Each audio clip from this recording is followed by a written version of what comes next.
nga mga katropa. Babalik ulit tayo pakainin natin yung manok doon mga katropa.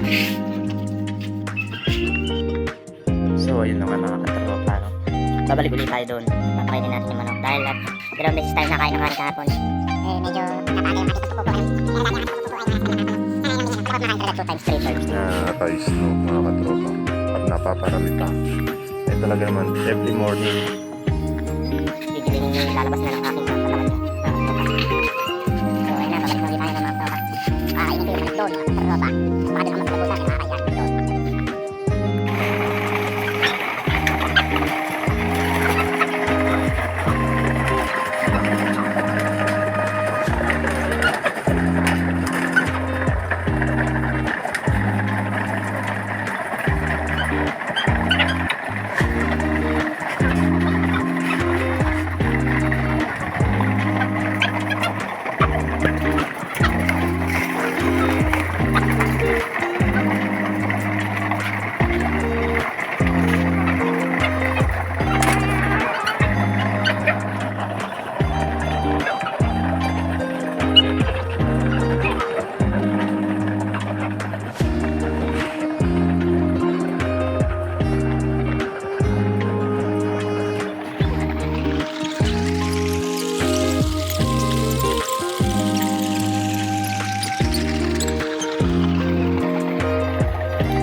So ito na mga katropa, may nasuklasan na naman tayo ng mga katropa na talaga naman ay napakaganda, no? Probiotic, no, mga katropa. So ito yung probiotic na ayos, no, mga katropa, pang manok. So ayan, no, mga katropa, probiotic. So ayan, no, ganito, ito 100% no, mga katropa, nakikita mo. So tapos ito nga pala yung ating pinaiinom, no, every 3 days, every 3 times a week, no, mga katropa, no. So ayan, no, ayan, no.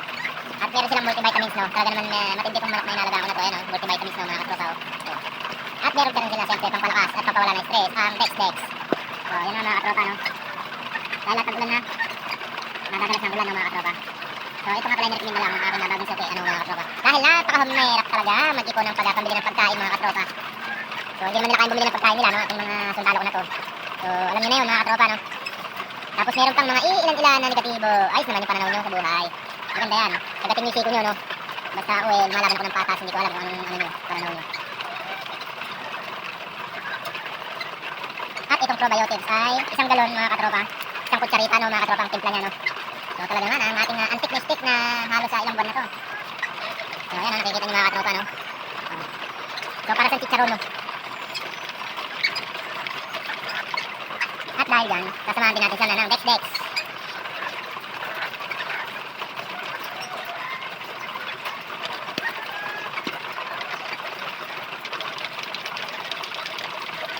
Kalawin mga katropa. Nasa linya ng N. Pumuputok. Dalawa yun mga katropa.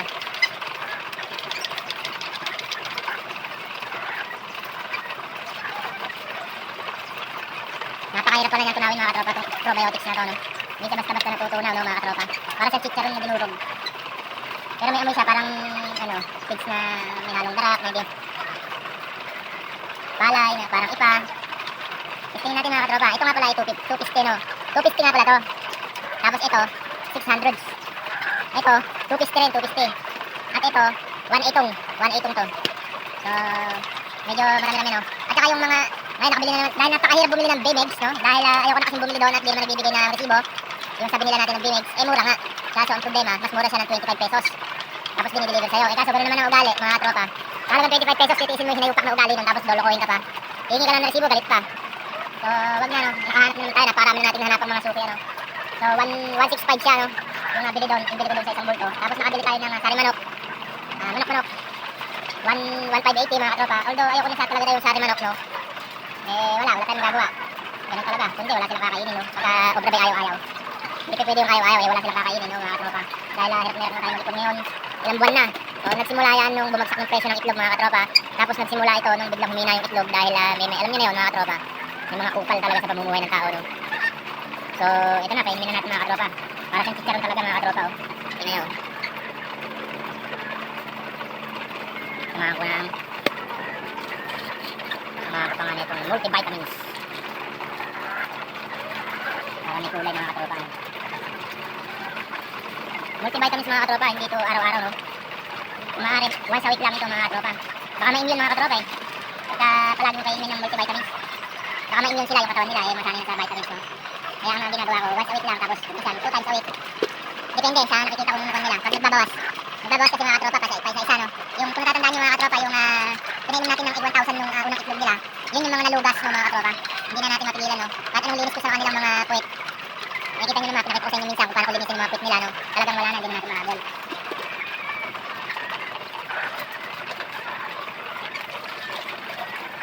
Kaya payo ko dyan sa mga nag-aalaga na bagong manok dyan mga katropa. Okay yung basta-basta naniniwala sa mga, alam nyo na mga katropa no. Kailangan yun talaga subok na, doon kayo maniwala.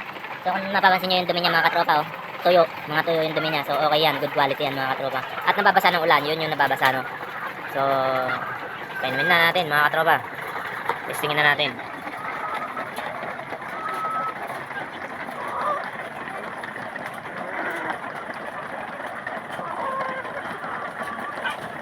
At kung napapansin nyo mga katropa, mugmug na lang oh. Hindi nyo pa makita mabuti. So ayan mga katropa, mga mugmug na lang ang natitira no. So lahat yan, ganun yan mga katropa oh. Tingnan nyo, mugmug na lang yung mga natitira mga katropa oh. Ganyan sila katinding kumain no. Talaga naman, pag nilagyan mo sila ng napakarumami pagkain, uubusin nila yon hanggat sa mabonda. At walang isip yung mga manok, kundi mga itlog lang mga katropa no. Hindi katulad ng tao yan na pag nabusog ititigil. So itong mga manok na to, habang may nakikita to at kaya pa nilang ilagay sa tiyan nila. Pag lumuluwa na, saka lang titigil itong mga to. Ganoon ang mga hayop ng mga katropa, yung mga animal. Oh. Parang yung nangutang lang yan. Pag napiste na o titigil na, nakahanap na ng napuno na rin yung mga tao sa kanya, yung nakahanap siya ng taong katapat niya, yung mga gano'n, yung kaugali niya rin, no? Di piniste siya, gano'n din yan mga katropa, titigil din, no? So, piste-piste lang yan, parang sila rin yan, mga animal. So, ayan na mga katropa, napakain na natin, no? Napainom na natin ng mga vitamins na mga katropa. So, hindi araw-araw yan mga katropa, no? Pinainom natin yan, 2 times, 3 times, gano'n lang yan sa week, no mga katropa. So, ikaw na bahala dyan, Brownie, ha? Brownie! Ikaw na bahala dyan, ha? Tirahin mo yung lalapit, ha? Brownie! Nararamdaman nyo na mga katropa, no? Ang asa pagkaganyan, no? So, ganito na lang ng mga katropa. So, yan na nga mga katropa. At ito nga ay ginagawa natin. Nire-repair no mga katropa. Dagdagan no. So kitang-kita nyo naman. Nilagay ko lahat no mga katropa. At may sobra nga pala sa 2 gulatay. So ito yung sobra niya sa 2 gulatay mga katropa no. Dahil bumili tayo ng 2 gulatay na flat bar no. Ayan no. Talaga naman. So ayan no. Pupulweld natin yan mga katropa. Sinilyado ko na nga pala dito mga katropa. Dahil para hindi daw tumatalasik dun sa loob no mga katropa yung tubig. So ito hindi pa rin sobra kasi saktong-sakto lang no. Lalagyan natin ng palang po kasi mga katropa no. Ayan no. So mauubos din to. Lalagyan natin dito at dito. So yung 2 gulatay na binili namin is walang sosobra no, mga katropa. Saktong-sakto lang no, mga katropa. So ayan na nga. Sinilyado na no. Kita nyo na mga katropa. Oh. Sinilyado na yan. I-welding ko pa yan para magdire-diretso pati patay sila lahat mga katropa. Eh wala patumbas yung tibay niyan kasi 216 yung kapal niyan. Oh! Ano yan mga dalaga ko? So ito na. At i-welding na natin no, mga katropa. At magkakapilang muna tayo. So dahil uuwi na ito ng Bulacan ngayon mga katropa. Uuwi na ito sa may-ari. So mga katropa. Baka akala na naman ng mga negatibong kupal doon sa gawin namin. Ay ang alam na naman nila, napundar ko na naman to sa manok no, mga katropa. So mga kupal yung mga utak nun. Kaya ako natatawa lang sa mga utak lamok na yun no, mga katropa. Umiyak ka? Ha? Ano yun? Bakit binubuksan mo yan? Ha? Bakit binubuksan mo yan? Ano gusto mo? Nako? Nako? Oh? Nako? Ano yung, ay, nako? Delikado ah. Ito? Yan ba? Nako? Ano ba yan sis? Sasara mo kagad. Ha? Okay na, iyak pa hindi na. Sis! Sis! Iyak pa hindi na. Hindi dito. Sis! Iyak pa? Ay, ay, ay, ay, ay, ay, ay!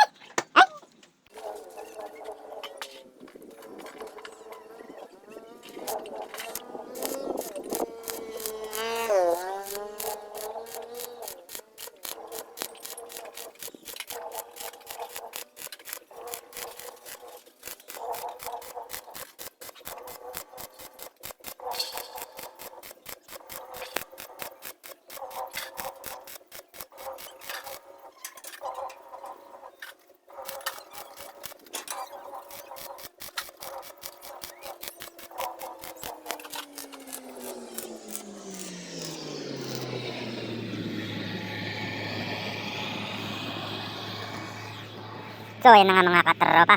Ay nakikita nyo naman talaga silyado. Napakatumibay niyan mga katropa. dalawang gulatay pero walang sobra mga katropa. Ang sobra lang yung pag-iisip.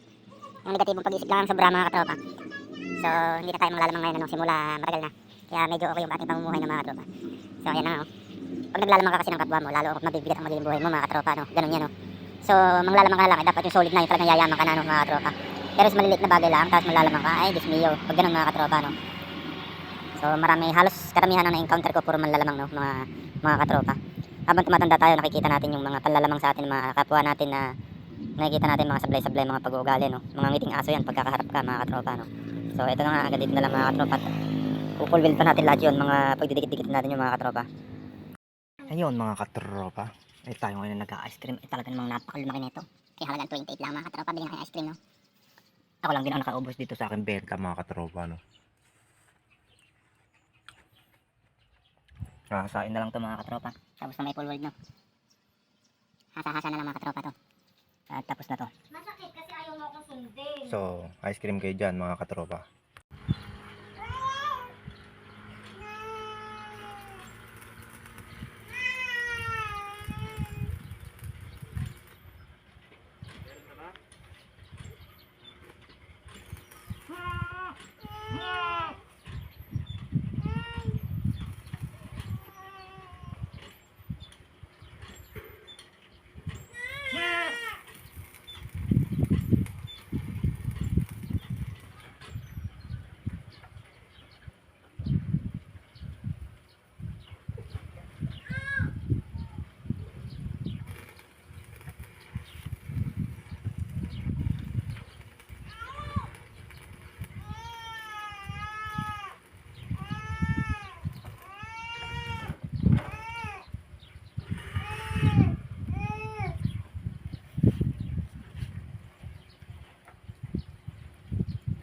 Mga katropa, kitang-kita nyo naman. Ay, bulaklak. Bulaklak ng sampalok mga katropa. Dain ng brawe, napakasumarap niya. Ito ang ating pagkain ngayon, no. 2 times pangalawa na to, no. So, ang kumain tayo mamaya. Baka masobrahan tayo sa rice mga katropa, mawalay tibay ng ating katawan.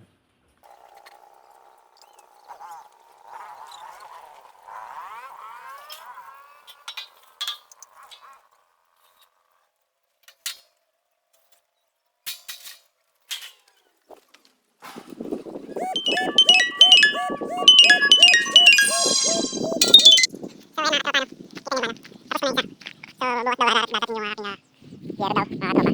So, inabot na ng buwan, 1 buwan, no. 3 linggo na mga katropa. Ilang araw na lang, 1 buwan na. So, ayan, natapos na natin yung mga sulukan na yan, no.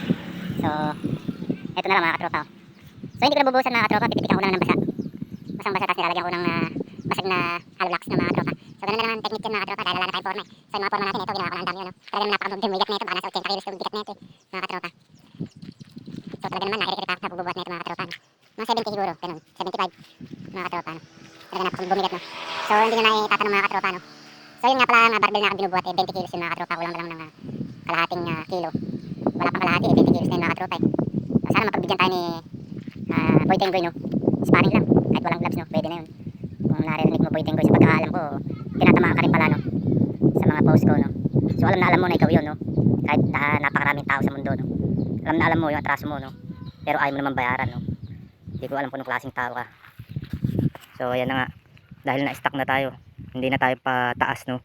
Pababa na ang nangyayari sa atin. Pabulusok. Bumulusok tayo pababa dahil nabatak tayo ng mga taong walang kwentang tao. Mga katropa, no. So, kaya gumagawa pa rin ako ng paraan para mabuhay naman kami, no. Dahil sinira na ito yung buhay namin, mga katropa, eh. Sentro ng kabuhayan namin.